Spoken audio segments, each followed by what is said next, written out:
कला, संस्कृति और स्वभाव के बारे में मुझे और जानने में बने रहे दोस्तों।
कला, संस्कृति और स्वभाव के बारे में मुझे और जानना है, कृपया बताइए ना। ऐसे लाखे तोला हमार छत्तीसगढ़ के पावन पर्व और तीज तिहार। तीज तिहार? अब ये तीज तिहार क्या होता है अंकल जी? तिहार बाबू जेला सब जुरिया के मनाथन। ओ त्योहार। हाँ बाबू, जेमा पहली आथे हरेली तिहार। जेन तिहार हमर किसान भाई मन के मूल तिहार हरे, वैसने आथे भोजली तिहार, जेमा भोजली दाई के बखान होते बाबू। अच्छा। हाँ बाबा, फिर इसने धीरे धीरे हम जम्मो तिहार ला बड़ा सुखर ढंग ले मनाथन। अरे वाह, बहुत बढ़िया अंकल जी, बहुत आनंद आता होगा ना सब त्योहार मना के। हाँ बाबू, चल मोर संग मैं दोला हमार जम्मो छत्तीसगढ़ की संस्कृति और तीज तिहार ला बतावत हूँ, जेला हम 12 महीना समर्थन। चलिए ना, चलिए। बने रोटी पीटा खाए कर बाबू। कैसे होंगे?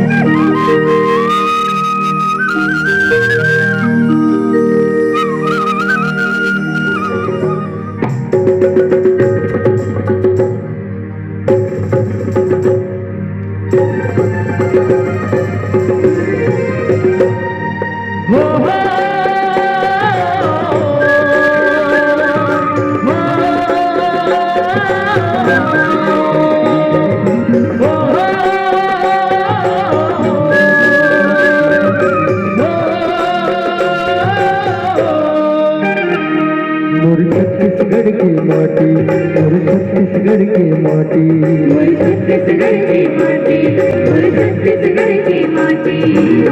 बोहरा टोला हो, बोहरा टोला हो, मैं हर दिन और राती मोर छत्तीसगढ़ की माटी, छत्तीसगढ़ की माटी, मोर छत्तीसगढ़ की माटी। छत्तीसगढ़ की माटी। रिम झिम पानी बरसे, मजूर है पंख पसारे झुमरे। रिम झिम पानी बरसे, मजूर है पंख पसारे झुमरे। नागर गेर के पूजा करके, संग किसान के मन भलो झुमरे। नागर घेर के पूजा करके, संग किसान के मन भलो झुमरे। नीला पातर अब करिया गिरे, सावन माह में हरेलिया गिरे। सावन माह में हरेलिया गिरे। हो खेत खार हरियर सब मन भागे रे, खेत खार हरियर सब मन भागे रे। खेत खार हरियर सब मन भागे रे। खेत खार हरियर सब मन भागे रे। सावन माह में हरेलिया गिरे, सावन माह में हरेलिया गिरे। सावन माह में हरेलिया गिरे। सावन माह में हरेलिया गिरे। देवी गंगा लहरे तो रंगा हो, लहरे तो रंगा। अमर भुजनिन लाई भिजे आठों अंगा।